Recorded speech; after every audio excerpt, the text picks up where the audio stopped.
Yeah, well, fundamentally, we're trying to make the point that the Trump administration, Kristi Noem, Donald Trump, they don't know how to tell the difference between the good guys and the bad guys.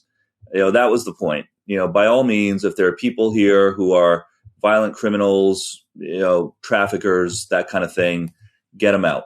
But of course, that's not what the Trump administration is doing. The vast majority of what they've been doing is locking up and deporting honest, hardworking people, children, U.S. citizens, people, all to hit this arbitrary target, this quota that Stephen Miller has sent of trying to deport 3,000 people a day.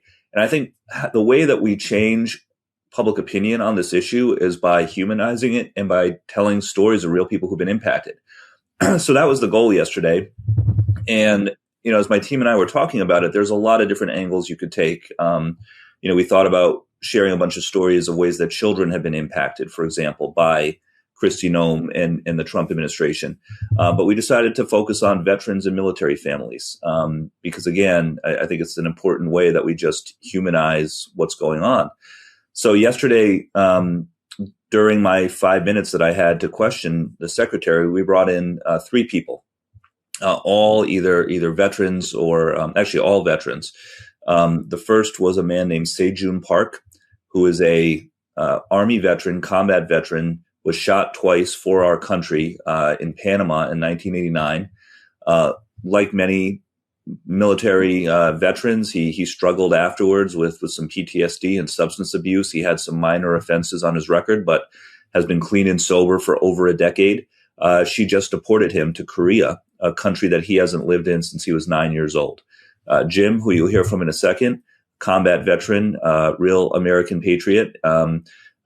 His wife, Donna, who is a legal resident of this country, has lived here peacefully and patriotically for over 40 years, has been unjustly locked up as well.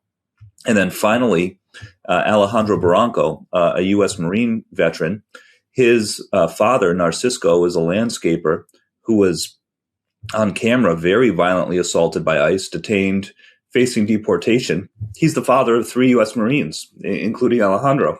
So our goal was to just make Secretary Noem come face to face with the human consequences of what she's doing in hopes of helping these 3 individuals with their cases, but also making the wider point that the administration is not doing a good enough job separating the good guys from the bad guys and focusing immigration enforcement in the way that they really should.